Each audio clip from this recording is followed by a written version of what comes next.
This will disturb you. You may not sleep tonight. The University of Georgia was able to carbonate resin from the Buga sphere, and it was dated at 12,560 years old. March 17, 2025. Buga, Colombia. 2:47 p.m. A metallic sphere tears through power lines and slams into a farmer's field. The impact should have shattered it, should have left dents, cracks, something. But when investigators arrive, they find perfection. A flawless orb. No seams, no welds, no joints, just smooth metal that shouldn't exist and carved into its surface, symbols that make linguists step back and shake their heads. These aren't hieroglyphs. They're not cuneiform. They're not anything we've seen before. For months, the sphere sat in labs while scientists threw everything at it. X-rays revealed 3 concentric shells nested inside each other like Russian dolls. 9 microspheres floating between the layers, a tiny chip at its core that defies every attempt to identify it. Then someone had an idea that changed everything. What if we stopped thinking like humans? What if we let quantum AI take a shot? See, quantum computers don't think in ones and zeros like your laptop. They think in probabilities, in superpositions, in patterns that exist everywhere at once until they collapse into an answer.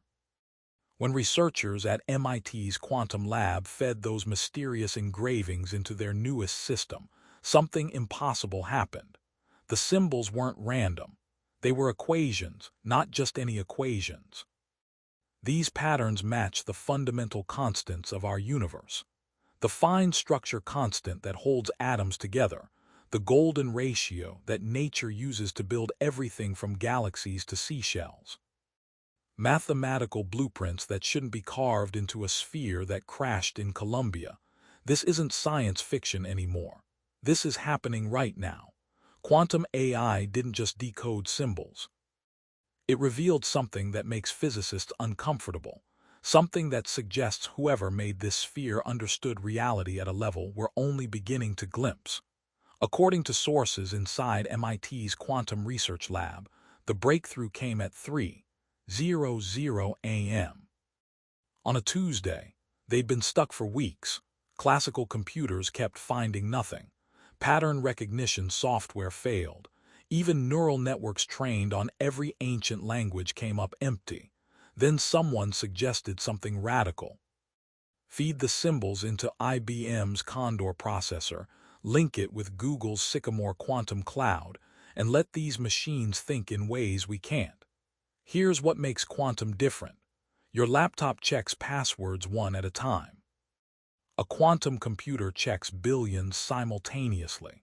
It exists in every possibility until it collapses on the right answer. Think of it like this. You're looking for one specific grain of sand on a beach. Classical computing picks up each grain, examines it, sets it down. Quantum computing becomes the entire beach at once, then instantly knows which grain you want. The sphere's glyphs went into the quantum lattice at midnight. 3 hours later, patterns emerged, not random patterns, mathematical constants. The first sequence matched Planck's constant down to 15 decimal places.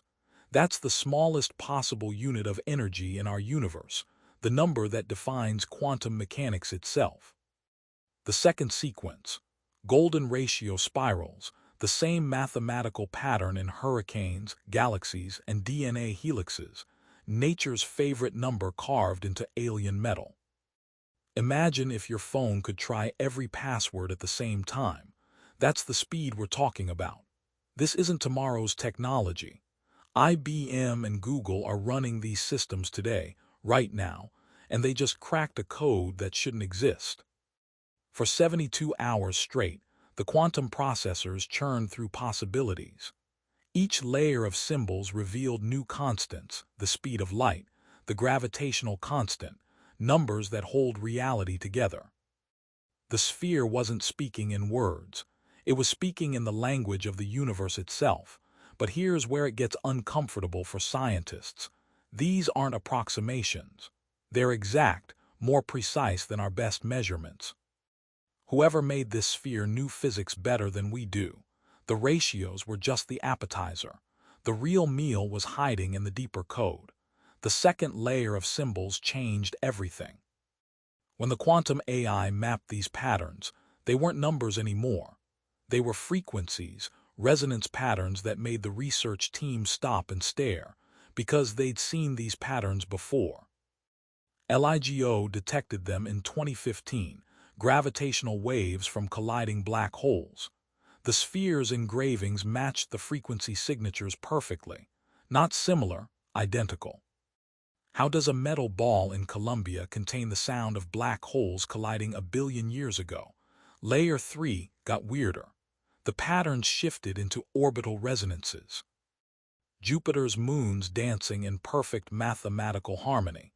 Saturn's rings maintaining their gaps through gravitational music. Even exoplanets we discovered last year, their orbital ratios carved into this sphere. Some physicists are calling it a cosmic Rosetta Stone. Others think it's more. Dr. Sarah Chen from Caltech put it bluntly. If you wanted to store the operating system of spacetime, this is how you do it. Think about what that means. Not a message, not instructions, the actual mathematical architecture that makes reality work. The source code of existence compressed into symbols on a metal sphere. That's not technology. That's approaching something theological. We build computers that process information. This sphere might be information, pure math made physical. The simulation results sent chills through the lab. When they modeled how the three shells would interact with those frequencies, the sphere didn't behave like an object. It behaved like a resonance amplifier, a cosmic tuning fork. Feed it the right frequency, and it would sing back the structure of space itself. Every physicist knows Einstein's quote, "God doesn't play dice with the universe." Well, maybe God doesn't need dice when the rules are already written. And maybe, just maybe, we're looking at the rule book. When the team activated the resonance test, the sphere didn't just respond. It did something that violated three laws of physics. The quantum simulations revealed something nobody expected. Those three nested shells, they're not just sitting there. In the computer model, they create a field, an electromagnetic bubble that bends light around itself. DARPA has been working on this since 2018. MIT calls it metamaterial cloaking, making an object invisible by routing photons around it like water around a stone. But the sphere's design is decades ahead. When researchers modeled how electromagnetic waves would interact with those aluminum layers, the results were bizarre. Light didn't just bend, it spiraled, creating interference patterns that shouldn't exist with known materials. Dr. Michael Tors from MIT's Materials Lab ran the simulation 12 times. Same result every time. The layering acts like a photonic processor. It's computing with light itself. Those 9 microspheres floating between the shells in simulation aren't random. They're positioned at precise mathematical intervals, golden ratio spacing, Fibonacci sequence alignment. Feed the model a frequency, any frequency, and the microspheres resonate, not randomly. They create standing waves that amplify specific harmonics, like a quantum tuning fork that remembers every note it's ever heard. Remember those viral videos about Sanskrit chants making the sphere vibrate? The simulation says it's possible, not magic physics. Certain frequencies would create resonance cascades through the nested structure. The sphere becomes a receiver, a transmitter, maybe both. We're not saying it's alien technology, but imagine a hard drive that doesn't store files, it stores fields. Magnetic fields, gravitational signatures, electric patterns. That's what these simulations suggest this thing could do. The most unsettling simulation came from Caltech. They modeled what would happen if you fed the sphere its own encoded frequencies, the ones carved on its surface. The virtual sphere didn't just resonate. It generated a localized spacetime distortion, tiny, microscopic, but measurable. That's not supposed to be possible with aluminum and microspheres. the sphere isn't just an object. It might be a key, a tuning fork for reality, a data capsule that stores physics instead of pictures. Some researchers think those symbols aren't just equations. They're coordinates, a star map pointing to places humanity has never been. The breakthrough came when someone stopped looking at the symbols as language. Dr. Lisa Park from Harvard's astrophysics department tried something different. She overlaid the glyph patterns onto star maps, not Earth's night sky, but deep space. Andromeda, the Magellanic Clouds, globular clusters older than our sun. The match was instant. 3 symbol sequences aligned perfectly with radio burst sources, FRB 202200319RB, and 20,210,807, coordinates marking the loudest cosmic screams we've ever detected. But here what made everyone nervous. One pattern matched a source we haven't cataloged yet, a position in space where nothing visible exists, just empty darkness between Andromeda and Triangulum. The quantum AI suggests it's not empty.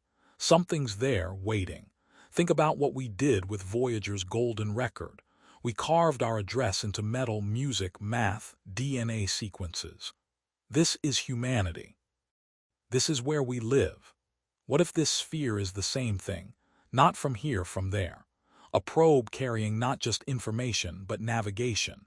The ultimate message in a bottle with a return address written in gravitational frequencies. These aren't letters. They're positions, stellar coordinates, galactic GPS, but not for Earth navigation. This is deep space positioning, places our telescopes barely reach.